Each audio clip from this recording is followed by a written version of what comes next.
So, the Mayor of Manchester's in the news, Andy Burnham, and he's Labour, of course. And Labour have said we're not going to have another inquiry into the grooming gangs. But Burnham here, Andy Burnham says, oh no, but we should. You can have a listen to this on BBC Radio Manchester yesterday.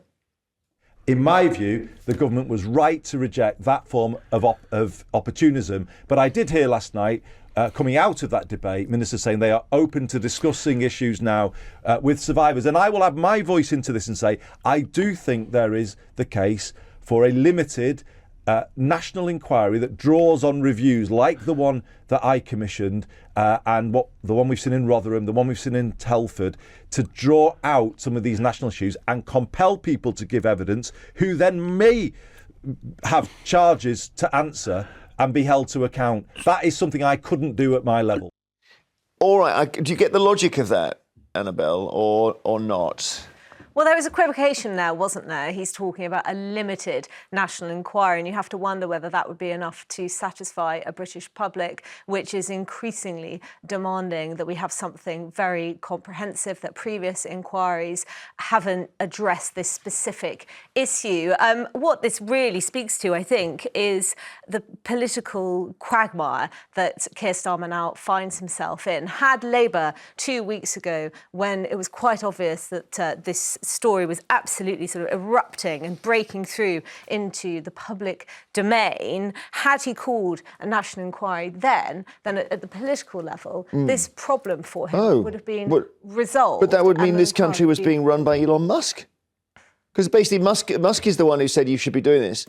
And you think Labour should have said, oh yeah, OK, sir, we will. Well, it's not just Elon Musk. But what kind of a look does that give? Parties, many of the they jumped on it as well, themselves who feel as though justice hasn't been adequately served, that those in positions of authority who failed to tackle this problem and protect them and safeguard them haven't been held to account. And really importantly, the big concern, Jeremy, in addition to justice for victims, is ensuring that we learn lessons so that nothing like this can ever happen again in Britain. Well, we're always told that things won't happen again. They always do. Matt? I'm in favour of doing anything that prevents the horror that we've seen and that we've read about in unbelievable detail that we can't really talk about on television ever happening again. But Annabelle, you're wrong to say that this hasn't been addressed specifically in the past. It certainly has.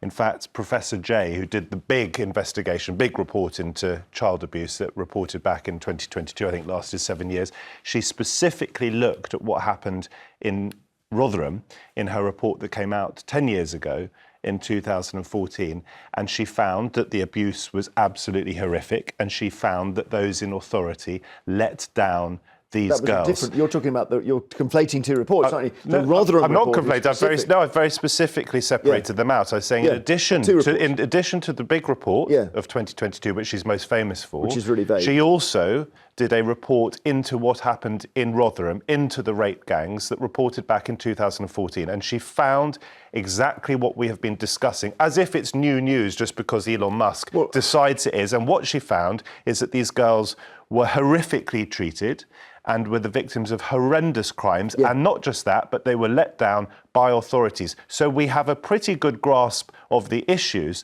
I suppose the question as to whether there should be a national inquiry specifically into this, or as I say, on a national level, is whether we have been aware until recently of the full geographical extent. And there are many towns.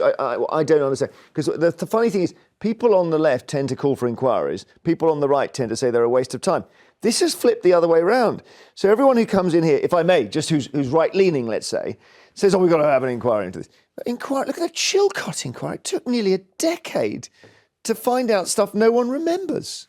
Well, I can't remember the result of it. We have a very serious problem in the UK in the way that we conduct inquiries. Look at the COVID inquiry, which has been going on for years. It's cost tens of millions of pounds. Sweden finished theirs before the pandemic was over. Well, exactly. France was able to wrap theirs up within a couple of years. So you want a quick costs inquiry? Are absolutely soaring. Well, if such a thing is possible in Britain today, then absolutely I do. And what we haven't had is a thorough investigation into all of the towns where we know this heinous activity was taking place. And I think that's what people, including the victims themselves, are demanding. What I want is the results results of inquiries to be implemented. So I want real change now. Now, that can be coexistent with another inquiry, and I'm not particularly against another inquiry, but for God's sake, when this abuse is clearly, to my mind, still ongoing in multiple forms, not just rape gangs, we know from the Children's Commission that 500,000 children suffer abuse every year. Let's do something about it now. All abuse against all children everywhere. Well, that's happened already, hasn't it? That was the Big J inquiry report that we've just talked about. Yeah, well, no. Well, yes and no. I mean, it was a wide-ranging report into child abuse. Right. I thought we were talking about an inquiry into grooming gangs. You're now saying you want an inquiry into all abused children. No, I'm saying very specifically, Jeremy, that what we want now is action. Yes, we could have the wider inquiry if you want it. I'm not particularly against it. What I want is action now, and it seems that the government is intent on acting. Well, OK, they may be, but the J inquiry had 20 recommendations, as discussed. And the first one to be brought in was brought in the day after Elon Musk went mad, because then Yvette Cooper, the Home Secretary, said, we're now going to say you must report child abuse if you see it, which doesn't sound like a law that's necessary anyway, by the way, because It is necessary. It's very, very necessary. What, because a social worker could be prosecuted? Because at the heart of this story is that counsellors and I think social workers and police failed the victims. You have to, when you know about child abuse, you have to report it, and that is going to become a legal requirement, and quite rightly so. OK. I do think there's a concern just with that people may not be certain if what they're witnessing is child abuse. And the last situation that we want to find ourselves in is one where issues that may not even exist are being reported to the authorities, and individuals are being held to account for behaviours they're not even guilty of. And I just make one final point. I started with you, but you go and you can finish it as well if you want. Go just on the Elon Musk point, it took a TV programme to force the issue of the post office scandal.